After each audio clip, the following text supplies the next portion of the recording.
You are listening to the Julie Parker Practice Success Podcast, where you discover management insights and strategies for a successful dental practice. There are also interviews with key people in the industry who have advice and services to help you and your team achieve great success. Welcome to this episode of the Julie Parker Practice Success Podcast. I'm thrilled, absolutely thrilled to present to you a very special guest, the co-founder of Julie Parker Practice Success and Australasia's Passion Provocateur, Charles Kovess. Welcome to your first podcast episode with your own company. Thank you, Julie. Delighted to be here. Now, Charles, I thought the month of July, just like the month of January, is such a key time for everyone to be contemplating what do we want to achieve for the next year or financial year. And what I would love to talk about today is something around goal setting, something about how do we get from here to there? What do we need to do? Are you able to help us with this topic? Yes, I think so. And since I'm Australasia's Passion Provocateur, I have spent a lot of time with a lot of different people and teams on this whole question of goals. And I don't think we need to go back into the history books of, hey, when did people discover goals? You go back 2,000 years ago, the ancient Romans had a goal of dominating the whole planet, and they took over vast amounts of Europe, of Northern Africa, of the Middle East, and it was one of the most successful civilizations of all time. But they had a clear goal. They said, that's what we want to achieve. And then they'd go to war, and then there'd be a goal. And then, through European history, through the last 2,000 years, we look at countries having goals, and then Singapore becoming independent of Malaysia, and then Lee Kuan Yew wanting to have goals. So when Singapore became independent in 1965, it had a goal, and the country adopted the goal that was articulated by Lee Kuan Yew to become the financial hub of Southeast Asia. And so goals, I think it's clear, are useful things to do. And then Year 12 students who are in school this year, their goal is to achieve a particular outcome. And you can talk about outcomes and goals and results. I look on them as goals because I have a very simple mind, Julie. I like keeping matters simple. And one of the principles that governs my behavior and my thinking is Albert Einstein's principle, which was to make things as simple as possible, but no simpler. Nice. To make things as simple as possible, but no simpler. If you make it too simple, that's called being simplistic. But I love the idea of simplicity. So for me, goals are simply the idea of, hey, I'm going somewhere. So what are your thoughts around how big and grandiose certain goals should be, or how realistic and next step short-term goals should be? Well, there are two elements, aren't there? So there are the personal goals and there are the organizational goals. So if we're talking about a dental practice, we need to make that distinction of what does the owner want for the practice and what does the owner want for his or her life. So let's play. We'll go back to that distinction. The question of how big goals should be is a really interesting one, because statistics suggest that most people are very unclear on their goals, generally speaking. Of course, members of Julie Parker Practice Success are all encouraged to be really clear on goals, but really most people have lack of clarity around goals because they don't know how to work them out. They don't know how to take the steps to achieve them if they've worked them out, and it all becomes too difficult and life takes over and they simply live day to day. Now, there is a concept called BHAGs, BHAG, BHAG, which you know well, big, hairy, audacious goals. And, one of the questions around passion and around our mindset is, am I going to go for a big goal or am I going to go for a little easy goal? That is a very complex question depending on the person who's thinking about it. So let's explore what some of those will be. So firstly, I am firmly of the view that having goals is crucial. Why? Because each day, each week, each month, we have to make decisions. And those decisions are directly related to the goals that we're trying to achieve. So coming back to the year 12 example, if I have a goal of getting an ATAR of 60 when the maximum is 99.95, I can have a bludge year. That's my goal. It's hardly a goal at all, and I can do whatever I like. But if my goal is an ATAR above 98, then I will be making decisions on a day-by-day, week-by-week basis that are totally different to someone whose goal is a very low achievement. Now, why go for a big goal? Why should I put myself under pressure? And then, why not just take it easy? And I think the answer to that is each one of us has got amazing capabilities, amazing genius. Albert Einstein indeed said every child is born a genius, and yet most of us don't act like geniuses. And inside us is this amazing capacity to achieve big goals. But if we don't believe we can achieve them, then we give up on those goals and we go for little goals. And this question of big versus little ties into our self-image, our picture of ourselves. And we go, oh, no, I couldn't possibly achieve anything that big. And that self-awareness that goes, gosh, why aren't I going for a big goal? We haven't articulated what the goals yet, but should I go for a big one or not? Well, how do I feel about myself? And then this self-awareness then ties into the question of what do I believe about myself? So we then get into beliefs.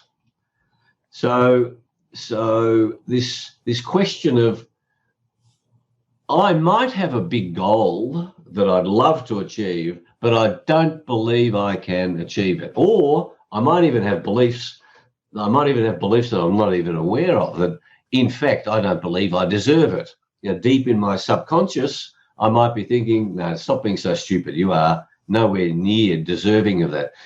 So there are conscious beliefs, and then there are subconscious frameworks, there are subconscious beliefs that stop us going for the game that we really would love to do, or we have this suspicion we could do it, but there are too many blocks in the way.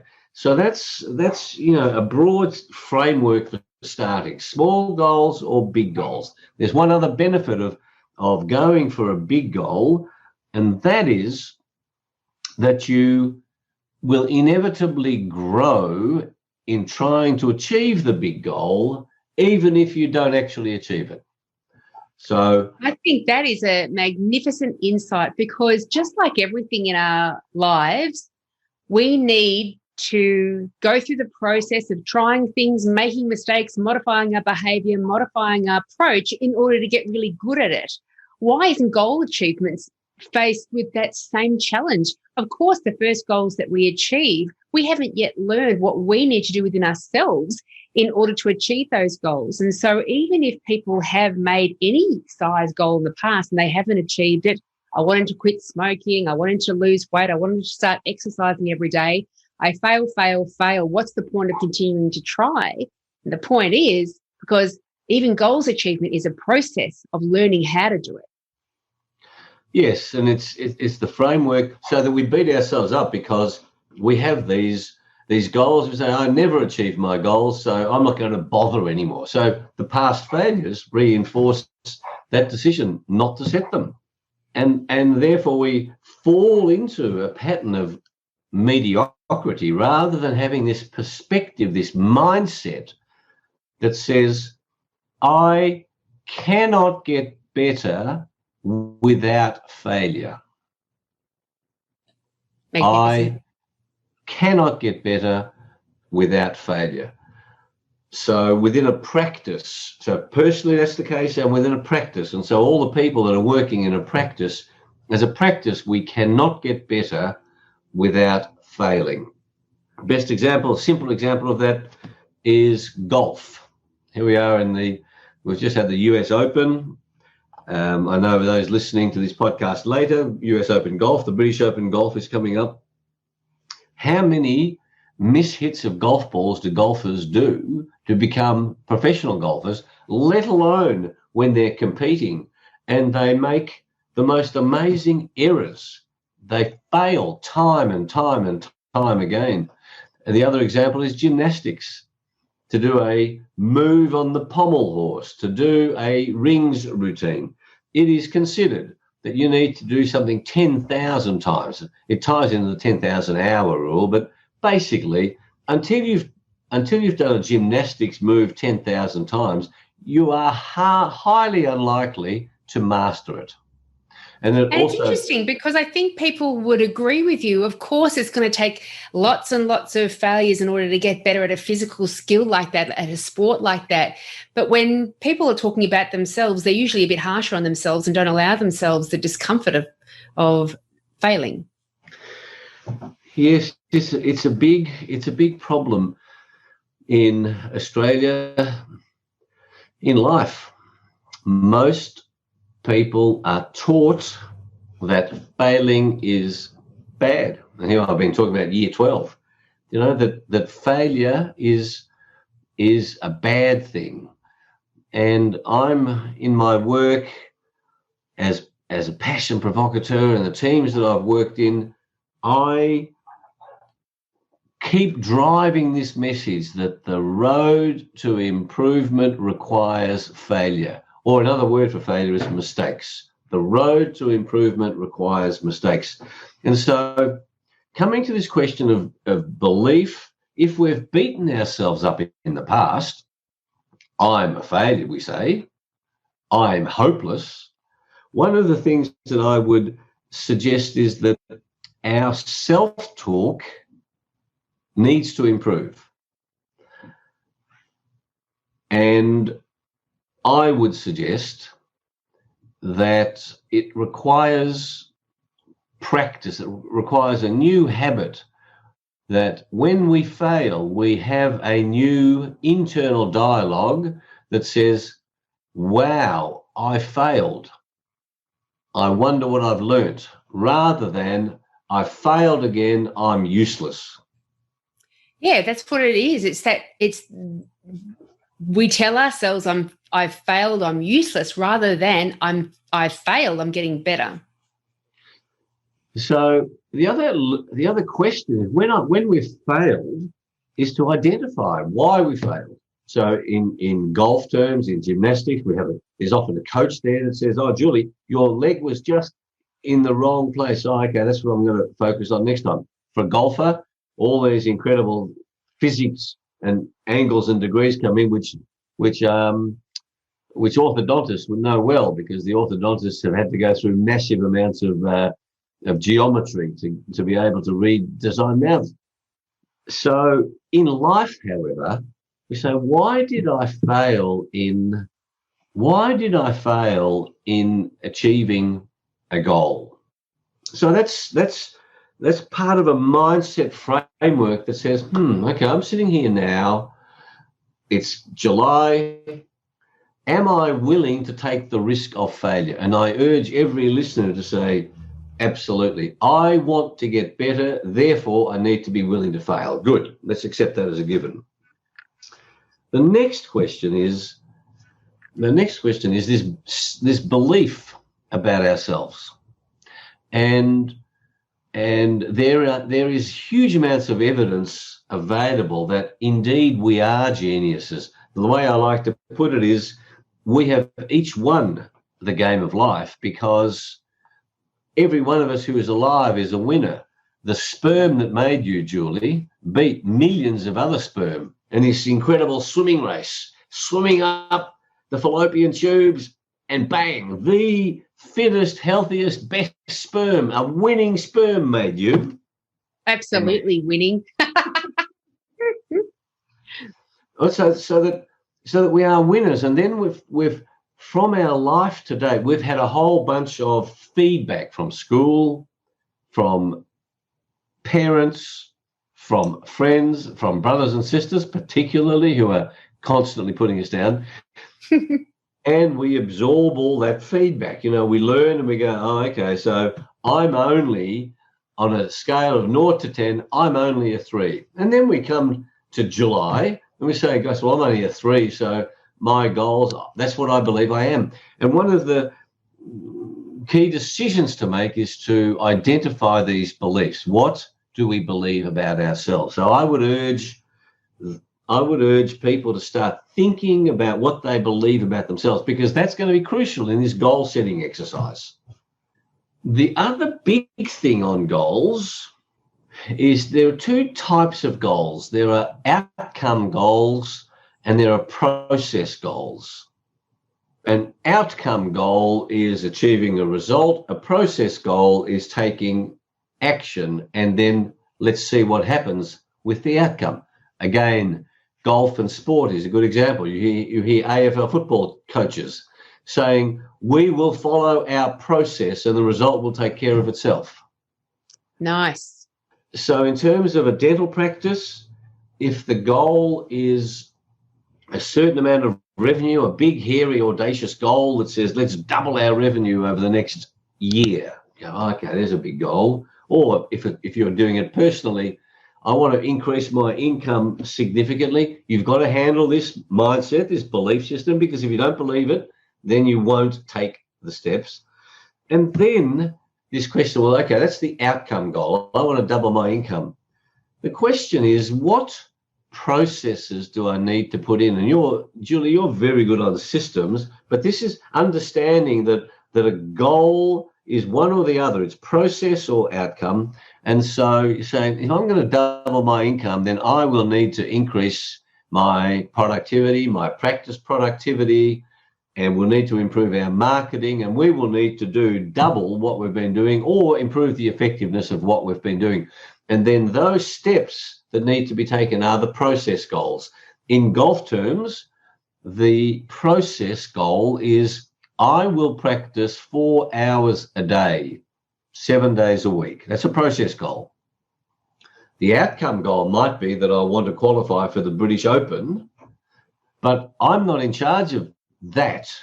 All I can control is my behavior. Or if you are a salesperson, you say my goal is to achieve a certain level of sales, or in a dental practice, conversion of treatment plans into treatment. You know, that say, well, what process do I have to follow to increase that percentage? Because at the end of the day, I'm not in charge of saying, yes, I want the treatment. That's the patient. That's the patient's decision. But I am in charge of my process.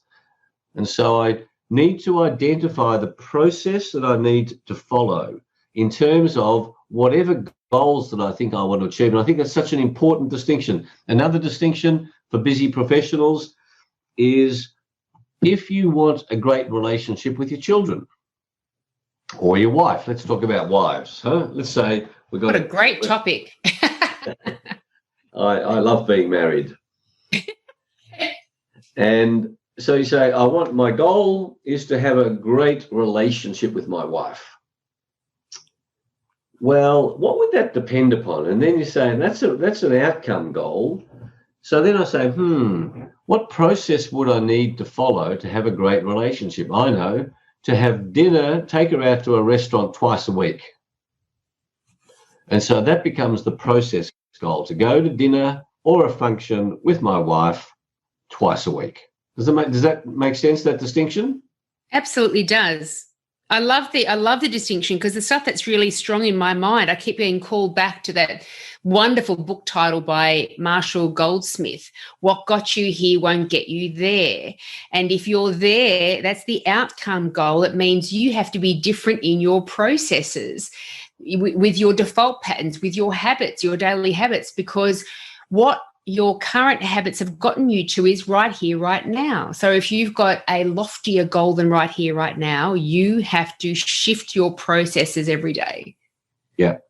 So, and you have to shift them from what they were. You have to behave differently to how you are used to behaving. And of course, that makes us uncomfortable. Now, the comfort zone is what traps many of us. The achievement of more than just the same old requires that learning journey. The failing is uncomfortable. The blow to our ego is uncomfortable. And this is where our subconscious minds become so, if you like, such a barrier to achievement, because our subconscious mind is designed to keep us comfortable. It is designed to preserve and protect us. It is designed to keep us avoiding pain. Anything that looks like pain, you see, because fear is an expectation of pain. So anything that looks like pain, your subconscious mind says, you don't need to go there. Just stay here. It's comfortable here. And it becomes very seductive. And we need to understand how we can be fooled by the message from our subconscious mind that says, don't go through any pain. And my message is that going through pain is a wonderful process to embrace and to be aware of what the traps are of the lack of willpower. And I've shared with you elsewhere, what a powerful 2 words we have when we say, I will. I will follow this process to achieve this goal. Not I will only if it's comfortable, only if the universe allows it to and makes it easy. But I will, regardless, I will. And it's a good time when setting goals to think, to put ourselves into an empowered space. And so I recommend that the goal contemplation time, the goal setting time, is done after having contemplated your wins, your successes, the peak achievements of your life, and remind yourself of how you felt when you achieved the peak achievements of your life. Now, everyone has them. So for some people, they're different. For example, becoming the Prime Minister of Australia is a different peak achievement to becoming, the principal of a school or becoming a practice owner. It doesn't matter. It's how each one of us interprets that. And so our peak achievements are that I'm capable of great stuff. And that's when we set these goals. And then we say, I will take the steps.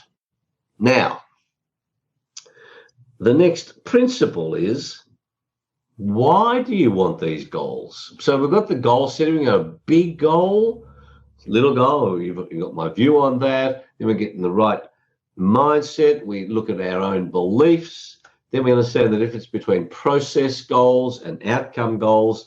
Then we think about the trap of the comfort zone. So already look at how many issues we've already covered, in this question of goals.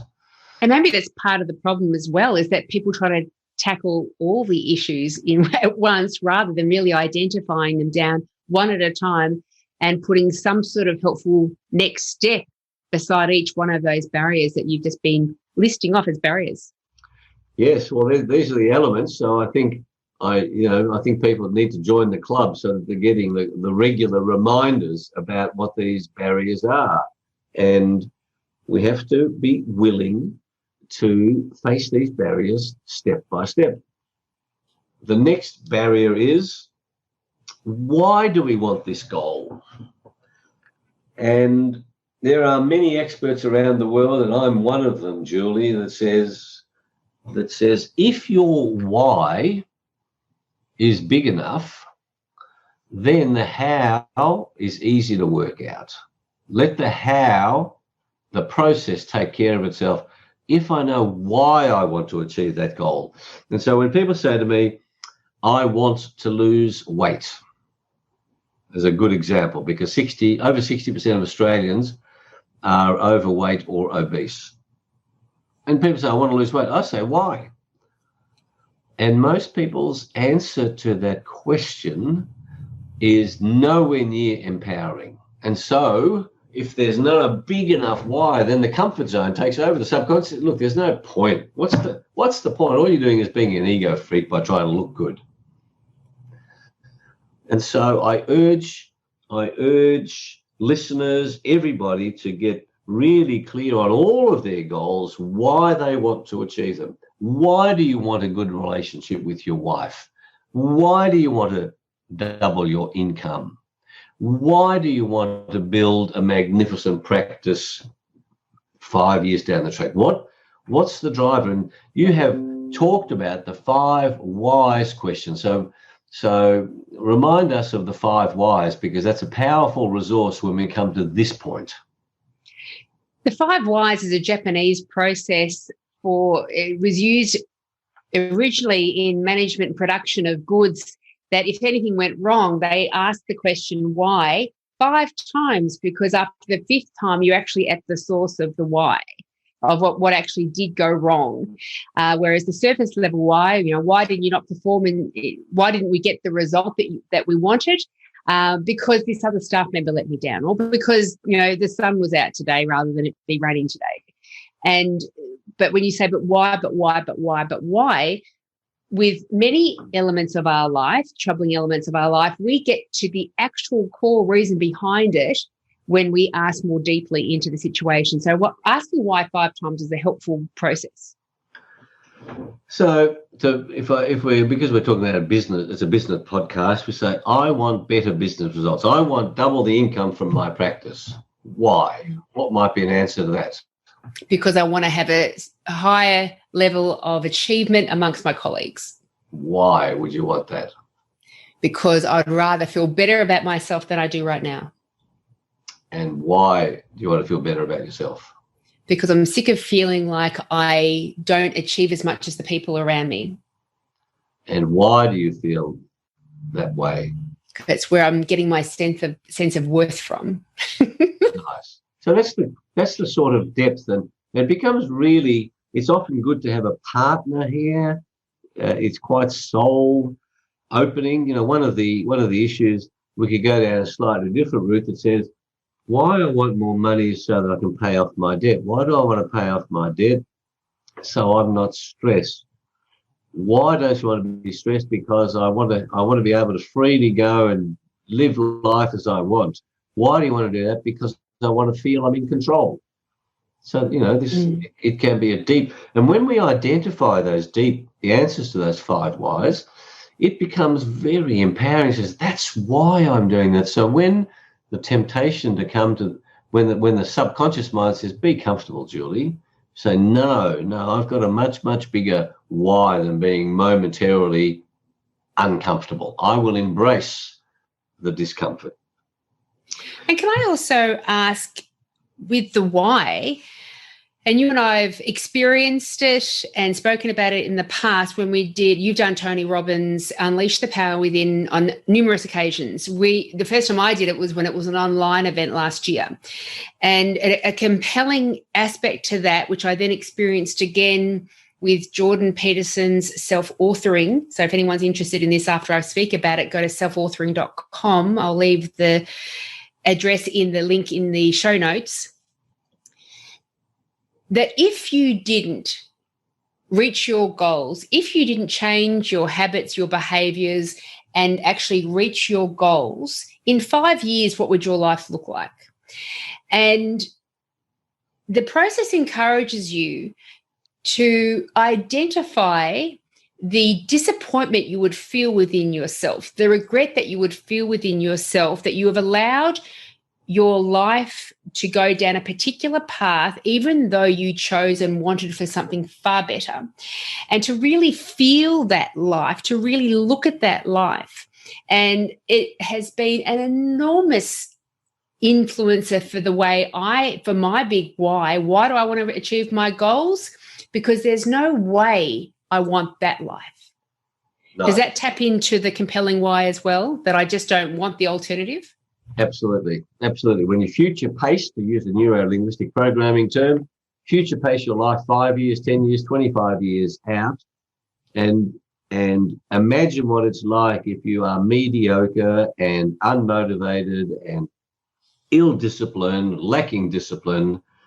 That if you paint a powerful enough picture, that becomes a very powerful why, that I don't want that. I hate that. I'll run a million miles away from that.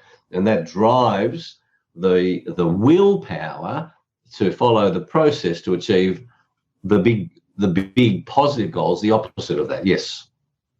Nice. Now, the next area is, in terms of goals, is if we're talking about a dental practice team or any business team, if you're an owner and you have big goals for the practice, then one of the keys is to engage the team in the goals for the practice. And it is important, the most important process, the most important factor in success here is that the team members can see the benefits for them of being part of a winning team, of achieving goals, but secondly, that they actually believe the goals are possible. So belief is so powerful. So it is important to have this discussion with the team members. Do you believe these big goals are achievable? And you ask the team members to be honest. Do you believe it's possible? No, I don't believe it's possible. Or I'm doubtful. You need to explore. And that could be gold. Is why do you think it's doubtful? Well, because when you're not here, I know how everybody slacks off and there's no way people will change their behavior. And so I just don't think it's possible with what you're laying out for us. So getting that team engagement is a crucial element. And I do think there'd be a lot of dentists and practice managers out there saying that's exactly what we're afraid of. We're afraid of establishing a goal, putting a goal in place and then having to drag everybody towards that goal. So there has to be a big what's in it for me for the team members to understand why they should commit to this. So that's the first question. Do they want to commit to it? You have to paint that picture with them. And that could be a team building program, a goal setting exercise that gets facilitated for the team. And then comes the question of belief. And I remember I did work for a BMW. I was dealing with the whole leadership team, and the current state of play in the organization was 54,000 live contracts. And the goal was to get to 100,000 live contracts. And I said to the CEO, I want you to explain to the team why you think it's possible to grow from 54,000 to 100,000 in the next 2 years. And so he went through the numbers that ran around his head that he'd never shared with the team before. He just thought he knew it was possible. So he shared them with the team and they achieved that goal in 18 months. So it was a magnificent shift because he shared the basis for his belief. And of course, that's what leadership is about. You know, if you're going into battle, we started off this conversation by going into battle. If you're going into battle, you have to inspire confidence in the people that you're with. Hey, we can do this. So that's an important game to play as a leader. And it calls back to the Daniel Pink book, Drive, that indeed one of our drivers as a human being is that we want to be working towards a purpose that is greater than ourselves. So if you are establishing grand goals for your dental practice, speak with your team about the purpose that you can all be, that can be driving you all towards that goal, that shared purpose. Absolutely. and understanding. Now, there are some people who don't understand what this bigger game is. Well, that's what education is about. That's what teachers have to do with kids in year 9, 10, 11, about inspiring them. And that's what great teachers do, inspire. That's what great leaders do. They inspire the people around them to come on this journey, because you will become far greater than you ever dreamed yourself to be, to quote Patanjali. Now, the next element of goals, and I think this will be the last major area, I think, because time is marching on. I think, there are some other elements we can go to. You might have some questions that arise, so I'm happy to do that, but I don't want to talk about too many elements. I think it's quite clear what we've covered so far.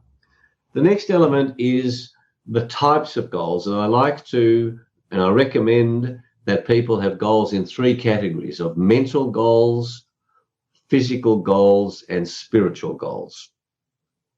So mental goals, physical and spiritual for yourself, and then for your business, for your practice.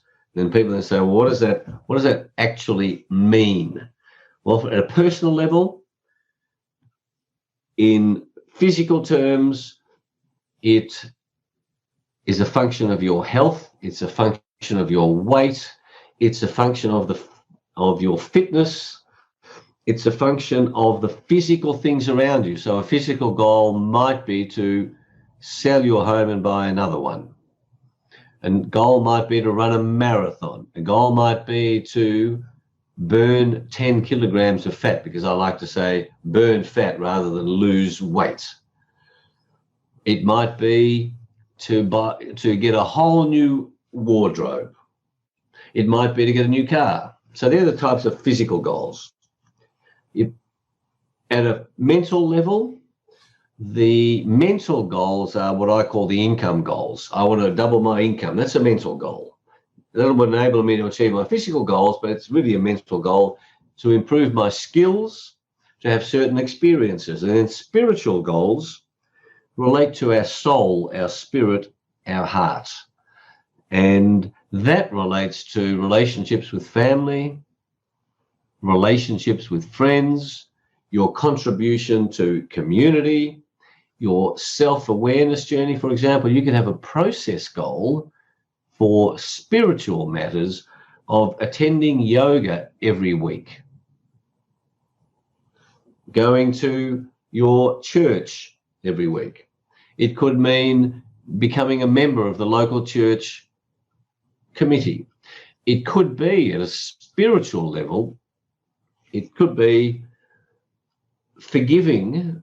You might have lots of problematic relationships. It could be relating to forgiving other people, because your failure to forgive has put you into this unhelpful mental state. So there's spiritual goals, mental goals, physical goals personally. At an organizational level, at a dental practice, let's focus on a dental practice. So physical, mental, and spiritual goals. So then we go, that's interesting. So the physical goals would relate to the physical environment. So that might mean new premises. It might mean a revamp of the premises. It might be installing a couple of extra chairs, because that then ties in to the mental goals of the practice, which are revenue goals, system goals. See, the mental side of the business is the processes and systems that we follow and go, okay, we can improve. Our mental goals will be to improve all of those systems and the training and the skill level of people. And then, what do you think are the spiritual goals for a practice? My first thought would be culture, the culture of the team. Nice, excellent. Maybe the way we're making a... And the relationships between team members, our purpose, our values. So the spiritual goals, you start thinking of spiritual goals in terms of the human dynamics, and then the level of caring amongst the team members, and then the level of caring for our patients. And then we go, how would we measure? So there's a goal, because goals, the big picture is SMART. I like the SMART acronym, and the SMART stands for specific, measurable, action-oriented, realistic, and time-based. So they're helpful in terms of articulating goals, particularly process goals, because again, the outcome goals are often a result of the process. So by having the mental, the physical, and the spiritual goals for the practice, we start to understand that a dental practice is all about the people who are in the practice, the people who are impacted by the practice. And when we understand that and we set goals, that helps us to focus on much more than the performance of particular team members and the achievement of particular productivity outcomes.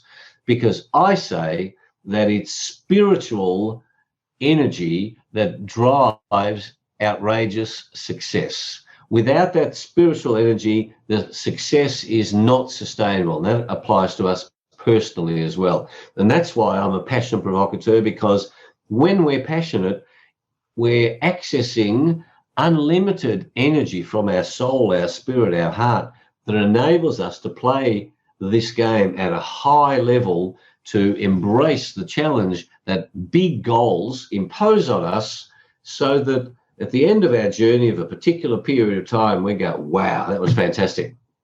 And guess where that takes you? That takes you to the place where you have overcome all of your problems, you have achieved these amazing goals, and then as human beings, our reward for achieving those amazing goals and overcoming all of the problems is bigger problems. How exciting. How exciting.